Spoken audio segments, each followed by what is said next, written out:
وصاب بمرض السكر من النوع الأول، وأهله كل يوم بيعملوا معاه خناقة علشان ما ياخدش إنسولين، وعايزينه يمشي على حمية غذائية علشان الإنسولين إدمان. فتخيل الكلام ده حصل مع شخص، والشخص ده عنده 14 سنة بس، وكل يوم يحصل مشاكل عنده في البيت بسبب موضوع ان هو بياخد انسولين، وعايزينه يبطل انسولين، وبيقولوا له لو انت ما اخدتش انسولين انت هتبقى كويس وصحتك هتبقى كويسه. بس قبل ما نخش في القصه، انا اسمي خالد ناصر، مصاب بالسكر بقالي 5 سنين. القناه دي معموله للناس اللي عندها سكر والناس الرياضيه، وحتى الناس اللي بتتمرن وما عندها السكر. بنزل معلومات رياضيه ومعلومات تفيد مرضى السكر. فاتفرج على الفيديو ده للاخر لانه مهم جدا جدا جدا جدا. ولو عندك المشكله اللي هحكي عليها في الفيديو، بالله عليك ابعت الفيديو ده لاهلك، واياك تبطل انسولين. والموضوع اللي حصل دلوقتي حصل مع شخصين بس، اكتر قصة كانت عامله لي مشكلة وفضلت افكر فيها كتير جدا هي القصة الاولى. القصة كانت مع شخص دخل معاه استشارة وعنده 14 سنة، اتشخص بمرض السكر من النوع الأول، وهو كان ضعيف جدا ووزنه يعني رفيع بشكل مجنون، كان حوالي 35 كيلو. والدكتور قال له لازم تاخد انسولين، وبياخد انسولين والدنيا تمام التمام. بس في حاجة كده منتشرة عندنا هنا في الوطن العربي، ولحد دلوقتي لسه مش عارف يعني هي منتشرة ليه، واللي هو موضوع الخوف من الانسولين.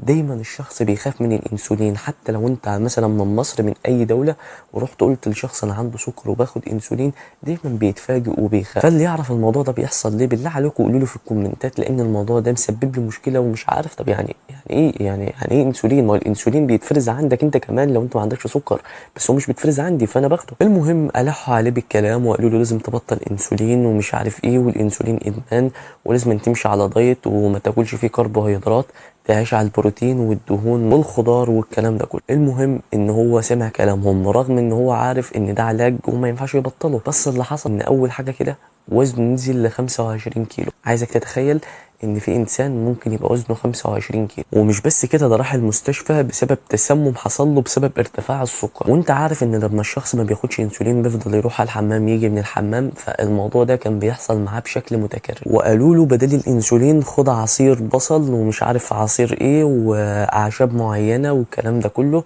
وهو ده بديل الانسولين، والبنكرياس هيرجع يشتغل عندك زي الاول. فعايزك تتخيل ان ممكن اهالي يكون عندهم قلة عقل للدرجة ديت ان هم يعملوا حاجة زي كده في ابنه، لولا ان الشخص ده ذكي وما سمعش كلام اهله واخد الانسولين وريح دماغه من الكلام ده كله ولحق نفسه، كان زمانه دلوقتي مش بحكي قصته ان هو بقى شخص كويس، كان زماني دلوقتي بحكي قصته ان هو يعني لا قدر الله من تعداد الاموات. فالموضوع مش سهل خالص، وهوضح لك في الفيديو ده ليه انت بتاخد انسولين اساسا. بس في الاول لازم نفهم ان السكر النوع الاول غير السكر النوع التاني. ازاي بقى؟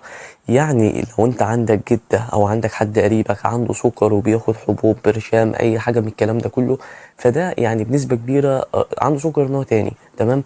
اللي بيحصل بقى ان السكر النوع التاني البنكرياس اللي بيخرج انسولين ممكن يكون مش بيخرج انسولين بنسبة كافية، او ممكن يكون بيخرج بنسبة عالية، ففي مشاكل فيه، فبياخد البرشام علشان يحفزه ان البنكرياس يخرج انسولين بشكل كويس. بس البنكرياس بيخرج انسولين وكله تمام التمام، وفي ناس كتيرة اتعالجت من السكر النوع التاني. بس السكر النوع الاول وده اللي عندي واللي عند الشخص اللي انا حكيت لكم قصته، البنكرياس مش بيخرج انسولين اساسا، يعني مفيش انسولين بيخرج اساسا خالص. ولو عايز تفاصيل اكتر فاللي بيحصل كالاتي: انت لما بتاكل اي حاجه، لو انت شخص طبيعي ما عندكش سكر، اللي بيحصل ان البنكرياس بيخرج انسولين، والانسولين ده هو معاه مفاتيح الخلايا، فبياخد السكر اللي انت بتاكله يوديه في الخلايا علشان جسمك يستفيد منه ويبقى عندك طاقه وتقدر تأدي حياتك، تقدر تتفرج على الفيديو ده، تقدر تفكر وتقدر تعيش حياتك. فاللي عنده سكر نوع اول مفيش معاه المفاتيح بتاعه الخلايا واللي هو الانسولين، فاللي هيحصل ان الاكل اللي هياكله مش هيستفيد بيه. طبعا دلوقتي انت تيجي في دماغك فكره هتقول خلاص طب بلاش يستفيد بيه،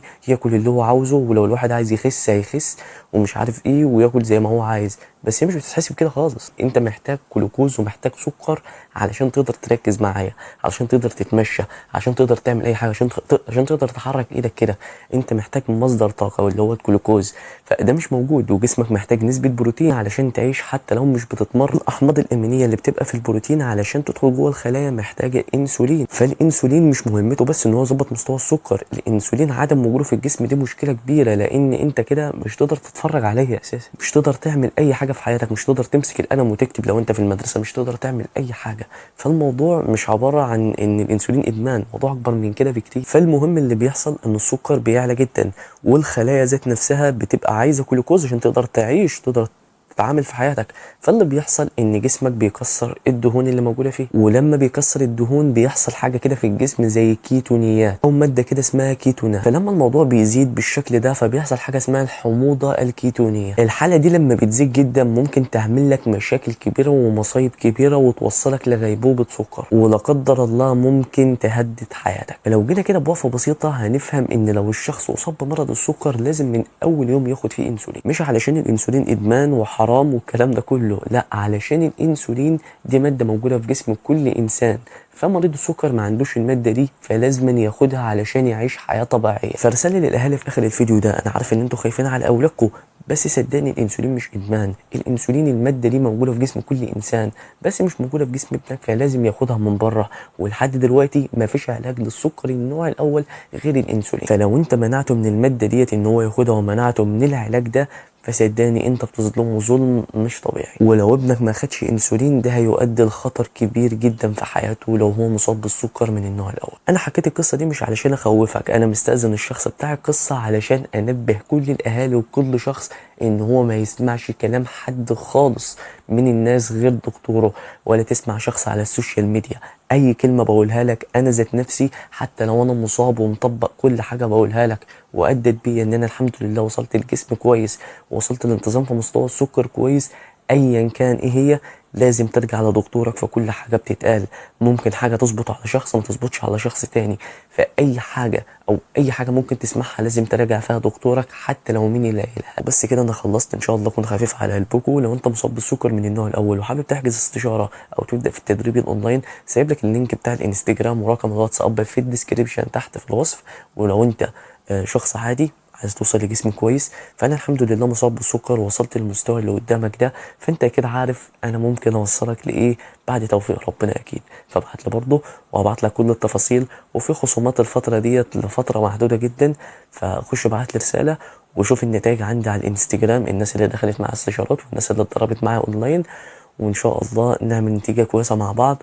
وبس كده خلاص، ابعت الفيديو لاهلك، ما تنساش اكتب لي رايك في الكومنتات، اعمل لايك، اعمل اشتراك، وبس كده اشوفك في الفيديو الجاي وسلام.